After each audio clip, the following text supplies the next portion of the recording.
My name is Elise, and I'm a homemaker. I met my husband, Caleb, through work, and our relationship eventually led to marriage. Life with him has been smooth sailing, and we rarely have any issues. I've often heard that dealing with in-laws can be challenging, particularly sisters-in-law, but I never had that problem. Caleb's sister, Judith, and I got along wonderfully. We would often go shopping together and even take trips. On the other hand, my relationship with my own sister, Elodie, wasn't great. In fact, I sometimes wish Judith could have been my real sister instead. But one year, tragedy struck. Judith passed away due to an illness. When I heard the news, I was devastated. I couldn't eat, and I cried endlessly until the day of the funeral.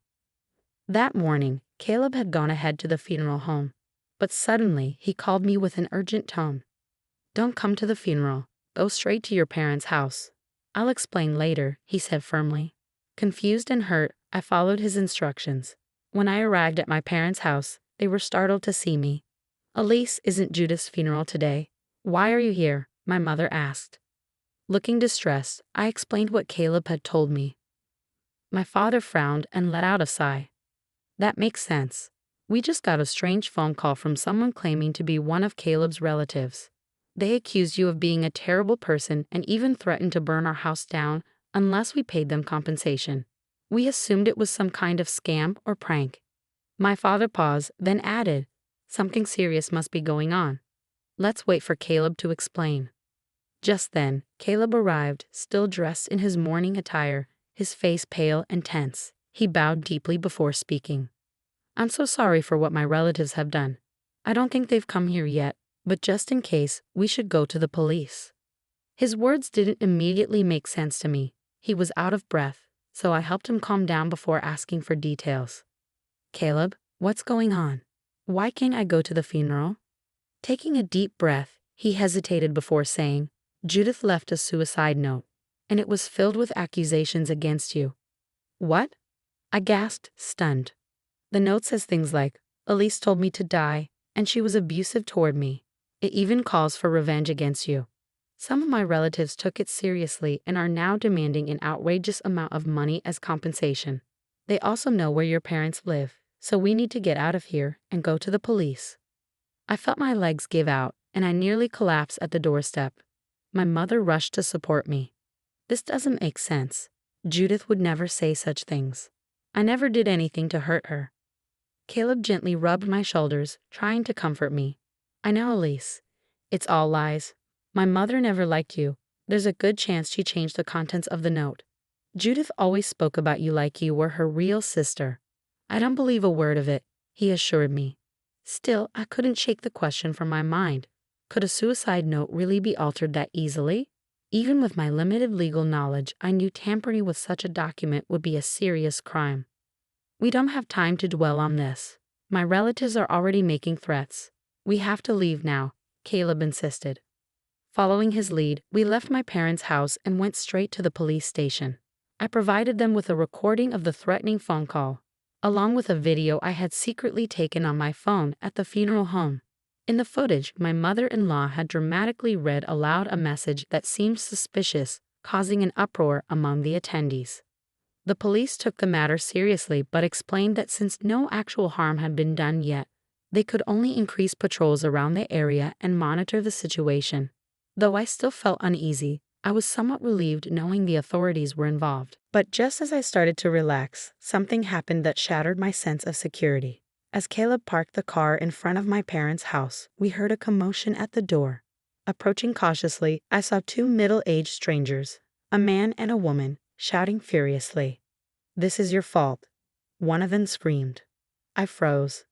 My sister, Elodie, was standing there, her cheek red from being slapped.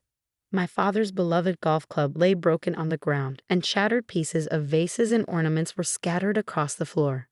It was clear that Caleb's relatives had stormed into my parents' house while we were at the police station. "Uncle, Aunt, my wife didn't do anything," Caleb shouted. "You just assaulted her sister. I'm calling the police." His words seemed to startle them for a moment. "Wait, her sister?" the woman mumbled, looking at Elodie in shock. Realizing they had attacked the wrong person, their anger flared up again. Without an ounce of remorse, The man gripped the broken golf club tighter and turned toward me. You think you can trick us with a stand-in? We know the truth. Judith suffered because of you. She wrote everything in her note. He spat. Before he could step any closer, my father stormed forward, grabbing his wrist in a firm grip. You think you can just waltz into my house, threaten my family, and attack my daughter? My father growled. I had never seen him so furious before, and it sent a chill down my spine. The confrontation escalated until the police arrived and took Caleb's uncle and aunt into custody. Elise, are you all right? My father asked gently. I was still in shock from everything that had happened, but his words brought me back to reality. I'm sorry, Elodie. You got hurt because of me, I said, rushing to my injured sister. My father, looking weary, asked my mother for an ice pack. As he gently handed it to my sister, he sighed. I'm sorry I couldn't protect you, especially with your wedding coming up. Elodie took the ice pack from him and pressed it to her cheek. It's not your fault. You're quiet and introverted, but you're a decent person. And you got along well with Judith. Then with a smirk, she added, besides, this is physical damage, right? I can sue them and make some money. She said it so casually, but I wondered if she was just acting tough for my sake. Seeing how she believed in me despite the false accusations reassured me. That's why I couldn't forgive my uncle and aunt for hurting her, or myself for letting it happen. That night, Caleb told me, I'll go get evidence. Stay here and let me know if anything happens. He left for his parents' house while I anxiously waited. But it seemed that word had spread about my uncle and aunt's violent outburst, and no one else came to bother us. Later, a meeting was arranged at Caleb's parents' house. My parents, Elodie, Caleb, his parents, and several relatives, including my uncle and aunt, gathered in the spacious living room. My uncle and aunt had seemingly reconsidered their stance, but they still clung to their delusion of being in the right. If you just admit to what's written in the suicide note, we'll drop everything. We won't even press charges, my uncle said smugly. Elodie, who had been silent until now, finally spoke up. Oh, is that so? She asked, barely glancing up from her phone. My uncle shot her an irritated glare. She continued in the same indifferent tone. Then, if you pay me $330,000, I'll drop my charges too. You get me hard enough to affect my work, and there's also the damage to my dad's golf club and my mom's vases. My uncle's face turned red with anger. What? You're making ridiculous demands over a single slap. You two sisters are shameless.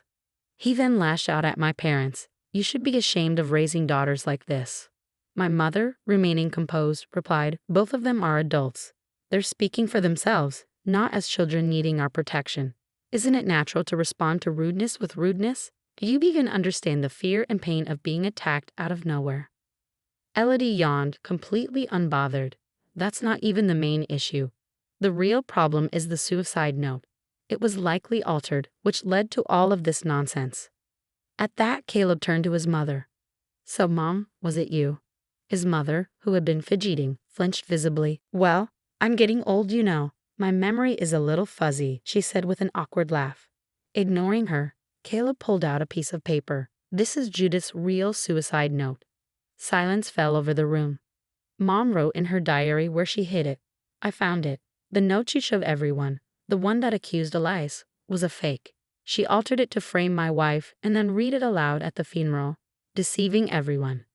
He exhaled sharply, his disappointment evident. Mom, you even wrote in your diary that you wished Judith's illness had happened to Elise instead. I can't see you as my mother anymore. His mother finally broke down in tears.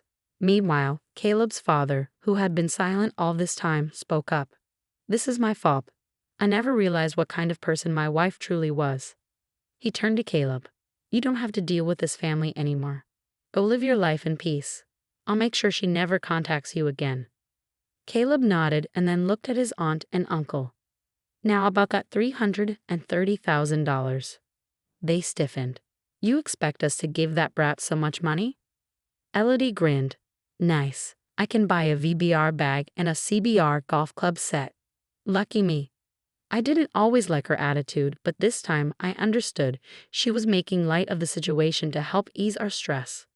Meanwhile, my mother-in-law suddenly clung to Caleb's legs, sobbing. You're the only one I have left. Please, my dear son. But Caleb remained unmoved. If that were true, then why did you treat Judith the way you did? You didn't even care about her enough to leave her note untouched. No, you don't understand. Just listen. Enough, Caleb's father cut her off. How much lower are you going to sink? Elodie stood up abruptly. This is getting annoying. Let's go. We'll settle the money later. Goodbye. Without looking back, she walked confidently toward the door. My parents followed. Caleb took my hand, and we left as well. As we stepped outside, he sighed. Even though she's like this now, she used to be a normal mom. When we got home from school, she'd welcome us with snacks. It's sad that we won't be coming back to this house anymore. A week later, when I was feeling a little better, Caleb placed Judith's real suicide note in front of me. I was waiting until you were ready, he said gently. With shaky hands, I picked it up and read. I adore you, Elise. My illness is hard to bear, and I'm often in and out of the hospital. I feel like my mother doesn't care about me as much as she does for my brother. My father has always been affectionate, but you were the one I truly confided in.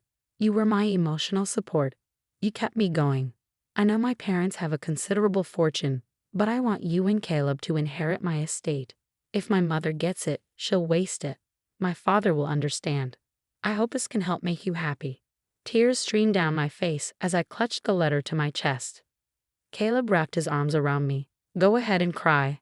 Let it all out. From that day on, I vowed to live happily for Judith's sake. I carefully saved her inheritance, knowing I would use it wisely when the time came. Meanwhile, Elodie settled with my husband's aunt and uncle for the $330,000. She immediately went shopping and even sent them a letter titled, "A Thank You Note for the $30,000. Listing all the items she had bought. That was just so, Elodie, but no amount of money could erase the pain of being assaulted. Surprisingly, after everything, my relationship with Elodie improved. She even started inviting me out for meals. As for my mother-in-law, she spiraled. Her paranoia worsened, and she once mistook a stranger for me, screaming, "It's your fault Caleb left." The police got involved, and while she was given a suspended sentence, she became widely known as unstable. True to his word, my father-in-law took care of her, but never let her near us again. Now with all ties to Caleb's relatives cut, we're finally living peacefully. Looking back, it was a terrifying experience. I feel sorry for my father-in-law, who was unaware of his wife's actions, but I will never forgive my mother-in-law for trampling on Judith's feelings. Caleb and I will continue forward, living the happy life Judith wished for us. Thanks for watching. See you again in the next video. Stay stunned.